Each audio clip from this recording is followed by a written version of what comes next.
салом ҳамдиёрони азиз, шумоёнро бо фарорасии соли нави мелодии 2020 табрику муборакбод гуфта ба шумо тансиҳати табъи болида, саодати рӯзгор ва комёбиҳои беназир таманно дорем. бигзор дар ҳар як хонадон сулҳу амонӣ, ҳамдигарфаҳмӣ ва беҳбудӣ ҳувайдо бошад.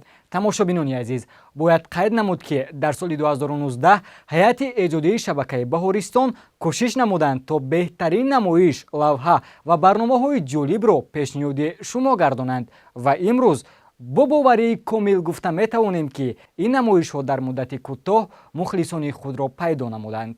барномаи фароғатии ману модарам ки дар он модарон бо фарзандонашон иштирок мекунанд. Дар ин намоиш ба модарон ва фарзандонашон дар алоҳидагӣ якхела саволҳо пешниҳод мегардад ва дар охир дуруст ё нодуруст будани ҷавобҳо муқоиса мешавад. ӯ чӣ орзу дорад, оё медонед? орзу дорад дар оянда ба мисли мураббияш муаллима мураббия шавад. ман муаллима шудан мехоҳам.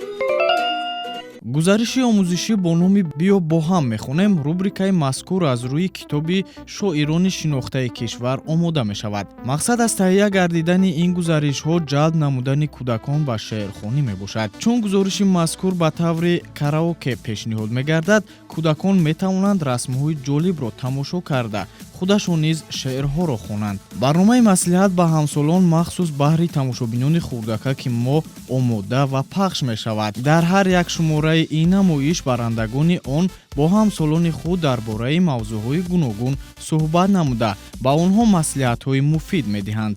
аз болои либос сабук ҳатман боло пӯш бавар кунед, чунки дар тиамо борон бисёр меборад. омӯхтани забонҳои хориҷӣ аз ҷумла забони англисӣ дар замони имрӯза хеле муҳим мебошад, зеро донистани забони англисӣ дар пешравии ҳамаи соҳаҳо ба мо кӯмак мерасонад. аз ин рӯ шабакаи мо низ кӯшиш менамояд то намоишҳоро бо забони англисӣ манзури шумо гардонад. барномаи Let's Speak English дар ҳамкорӣ бо маркази таълимии қалам омода мешавад. дар намоиши мазкур барандаи он азиз бо хонандагон пурра бо забони англисӣ суҳбат намуда ба онҳо дарс меомӯзад. боз як намоиши дигар бо номи English is Everywhere бо иштироки ҳамин баранда ки забони англисиро ба хубӣ аз худ кардааст пешниҳод менамояд. дар ин намоиш бо тамошобинон тарзи дурусти рафтору кирдор ва гуфторро дар ҷойҳои ҷамъиятӣ ба забони англисӣ мефаҳмонад. So guys, sometimes it's so necessary to express to someone that you are grateful for his job. And remember this phrase and don't forget, thanks for your help. ҳамзамон намоиши мавлонохонӣ барои дӯстдорону ҳаводорони шеъру ғазалҳои мавлоно ҷалолиддини балхӣ пешкаш гардид. дар он дӯстдорони шеъру ғазали ин мутафаккири бузург метавонанд иштирок намуда шеърхонӣ намоянд. бинолаи булбули дастон ва зери нолаи мастон миёни сахраву хоро асар дорад. бинандагони азиз, ҳафтаи гузашта мо як қатор намоишҳои идонаро ки шабакаи Баҳористон омода намуда пешниҳоди мову шумо мегардонад гуфта гузашта будем. биёед бори дигар онҳоро ёдрас мешавем. аз идораи варзиш бошад намоиши парчамбардорони ватан бо иштироки варзишгароне ки тӯли сол ба дастовардҳои назаррас ноил шуданд сабт шуд. барандаи намоиши мазкур бо ҳар як федератсия ва варзишгарони он дар алоҳидагӣ суҳбат намуд.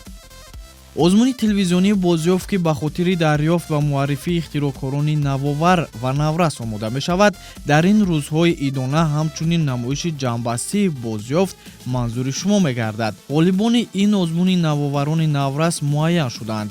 бо тамошои ин намоиш шумо метавонед маълумоти бештарро пайдо намоед. рӯзи панҷшанбе 2 январ шумо метавонед мавсими нави намоиши интеллектуалии ба пешро аз шабакаи мо тамошо кунед. маълумоти ҷолиб, муаммоҳои гуногун, санҷишу ҳозирҷавобӣ, ҳавасмандии ғолибон, ҳамаи ин дар викторинаи ба пеш. тамошобинони азиз, бояд гуфт намоишҳои зикршуда дар сомонаи мо tv.tj ҷо карда мешаванд ва шумо ҳар вақте ки хоҳед метавонед ба он ворид шуда барномаи дилхоҳатонро тамошо кунед. акнун мегузарем ба хондани мактубҳо. мактуби аввалине ки ҳафтаи ҷорӣ ба унвони барномаи мо ирсол шудааст чунин аст. салом ба аҳли эҷоди шабакаи Баҳористон. Ман Назаров Муродбек зода ва истиқоматкунандаи ноҳияи шаҳри Нав мебошам. ҳамаи кормандони шабакаро бо фарорасии соли нави мелодӣ табрик мегӯям. дар соли нав ба корҳои эҷодиятон барор мехоҳам. дар баробари мактуби табрикотии худ аз шумо хоҳиш дорам ки дар соли 2020 барномаҳое ки бештар ба санъат, мусиқӣ ва саҳначаҳои ҳаҷвӣ бо иштироки ҷавонону наврасон бештар омода ва таҳия гардад.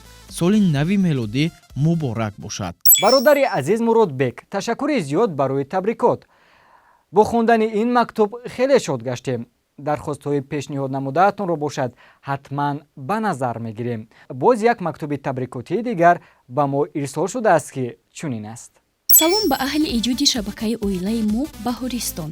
яке аз мухлисони ҳамешагии шумо Шамима ҳастам. ба тамоми кормандони шабакаи Баҳористон сиҳат, саломатӣ ва дар корҳои эҷодиашон барор хоҳонам. бигузор дар соли 2020 боз ҳам намоишҳои ҷолибро таҳия намуда табъи мову фарзандонамонро болида намоед. бинандагони азиз, чун озмуни расомони Наврас таҳти унвони Тоҷикистон хонаи ман давом дорад, бачаҳо бахшида ба ин мавзӯъ расмҳои зиёде ба почтаи электронии мо ирсол намуданд. бояд гуфт, расмҳои ирсолшуда зиёданд ва мутмаин бошед ки ҳамаи онҳо бо навбат тариқи шабакаи мо пахш мешаванд. барномаро идома медиҳем. ҳафтаи гузашта 26 декабр дар театри давлатии Академияи опера ва балети ба номи Садриддин Айнӣ маросими ҷоизасупорӣ ба ғолибони озмуни ҷумҳуриявии фуруғи субҳи доноӣ баргузор гардид. дар театри давлатии Академияи опера ва балети ба номи Садриддин Айнӣ маросими ҷоизасупорӣ ба ғолибони озмуни ҷумҳуриявии фуруғи субҳи доноӣ бо иштироки ёрдамчии президенти ҷумҳурии Тоҷикистон оид ба масъалаҳои рушди иҷтимоӣ ва робита бо ҷомеа Абдуҷаббор Раҳмонзода доир гардид. қайд карда шуд ки ин озмуни сатҳи баланд ки аз ҷониби асосгузори сулҳу ваҳдати миллӣ, пешвои миллат, президенти ҷумҳурии Тоҷикистон Эмомалӣ Раҳмон пешниҳод карда шуд, дар соли аввал бисёр натиҷаи хуб дод. аз ин рӯ ҳукумати кишвар хусусан пешвои миллат зарур шуморидаанд ки солҳои минбаъда низ озмуни мазкур роҳандозӣ карда шавад. озмун ки аз 4 номинатсия иборат буд, ба ҳар як ғолиби озмун дар алоҳидагӣ мукофотпулӣ ва дипломҳо супорида шуд. ёдовар мешавем ки шоҳҷоизаи озмунро Бунёд раҳнамо ба даст овард. намоиши пурраи маросими ҷоизасупориро шумо метавонед рӯзҳои наздик аз шабакаи мо тамошо кунед. бинандагони азиз, чун дар муассисаҳои таълимӣ таътили зимистона оғоз гардид, идораи танзими барномаҳои шабакаи Баҳористон дархостҳои шуморо ба назар гирифта дар ин рӯзҳо беҳтарин филмҳои ҳунариву тасвирие ки ба забони тоҷикӣ тарҷума шудаанд пешкаши шумо мегардонад.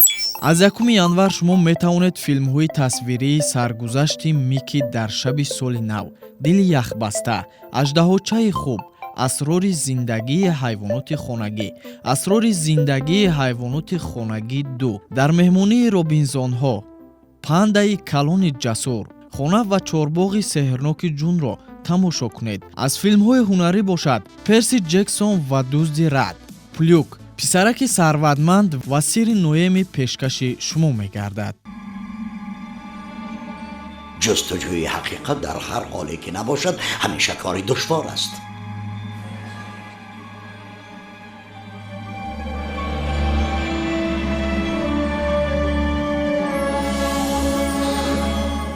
бинандагони азиз, ин буд ҳамаи он маълумоте ки тӯли як ҳафта ҷамъ намуда пешкаши шумо гардонидем.